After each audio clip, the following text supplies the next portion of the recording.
Hey guys, welcome back to Token Tech, and today I want to do a video on this cooler right here.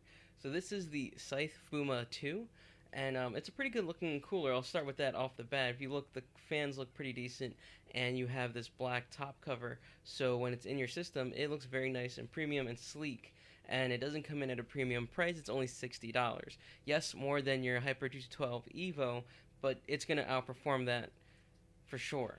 Now, when I was looking around online, the reason why I was looking for a cooler like this was because I use the PC O11 dynamic case. And what that means is I can only use a cooler that is up to 155 millimeters tall. What I have installed right now is the NHD15, which is way bigger than that and won't actually fit with the side panel on. Even their smaller NHU12A won't fit either. So this case really won't fit big air coolers, although it does perform fairly well for air cooling. This is basically the biggest, nicest looking cooler that you're going to be able to fit into this case. And in that regard, it does fit. It's a tight fit, it barely fits, but it does fit in this case. So I can confirm that for you right now.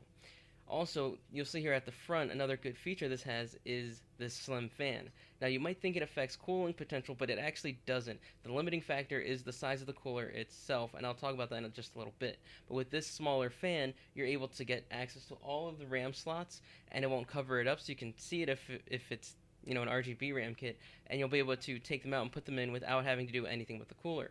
The other good feature are those slots right there, and one second, this nice big screwdriver. With this screwdriver and those slots, you can install this with the fans already on the cooler. That makes things much easier. Something that NHD15 suffers with is you have to install it with the fans off and then finagle the fans on the cooler when it's already in, or at least mounted to the motherboard, or even in the case. Okay, now why am I not going to keep this and keep using it? Well, it's because of the CPU that I have. So I have a Ryzen 7 3800X, and what that means is it produces quite a bit of heat, it clocks itself pretty high, and it's a really high performance chip. Something that I found when I was looking for this online was there weren't a lot of reviews with this cooler on higher performing chips. A lot of mid-range, in fact a lot of low-range or older chips that don't pull as much power, but not much on high-end Intel or high-end AMD chips, meaning that I couldn't get a good estimate of how this would perform with my system.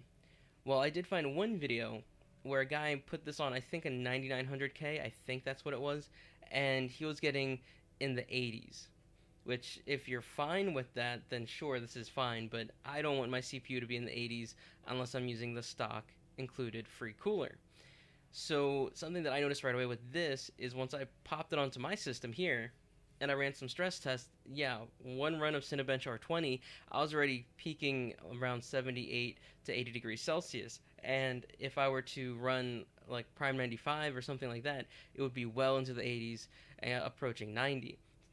And this thing would be running at 100%, meaning it was fairly loud and audible even with headphones on. So I would say this is a good cooler, good looking cooler. If you're fine with undervolting and underclocking your CPU, if you have a high-end CPU, this will work just fine. But I'd really recommend this for something more mid-range. A Ryzen 5 3600 would do well with this. Anything below that would do well, and also an i5 and below would do well with this cooler. So if you have this case and you're looking for a decent air cooler and you have a mid-range or lower CPU, I think this is a great choice. Now, something I did just to verify what I already suspected was I took some Noctua fans and mounted them on here. So a full-size fan on the front, a full-size fan in the middle, Noctua, so it was very premium. And what I found was, one, the cooler made a lot of noise. So there's a lot of vibration going on when I had more air flowing through the cooler. And even with all that air flowing through the cooler, it really didn't improve temperatures all that much, maybe by 3 degrees Celsius. But with the noise trade-off, it definitely wasn't worth it. So if you do buy this and think, hey, I'll just swap out the fans, don't. You're not going to see a big performance increase, and in fact, you'll probably see a noise increase if you do that. So just leave these fans on. They look fine, they perform fine, they're quiet unless you really set them to 100%.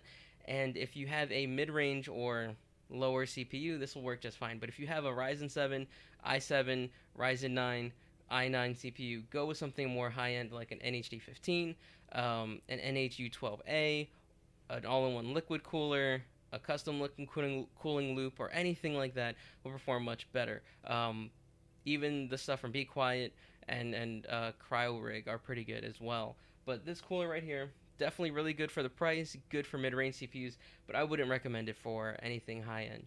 That's what I found. That's what I think. Let me know what you think in the comment section down below. If you have this on a high-end CPU and you're not getting temperatures like me, please let me know down below and tell me what's the difference with your setup. Because mine definitely wasn't doing so hot, and that, or I should say, wasn't doing so good, and that was with the side panel off, so it had plenty of access to fresh air. But anyways, that's gonna be it for me, guys. Let me know what you think in the comment section down below. I'll catch you guys in the next one.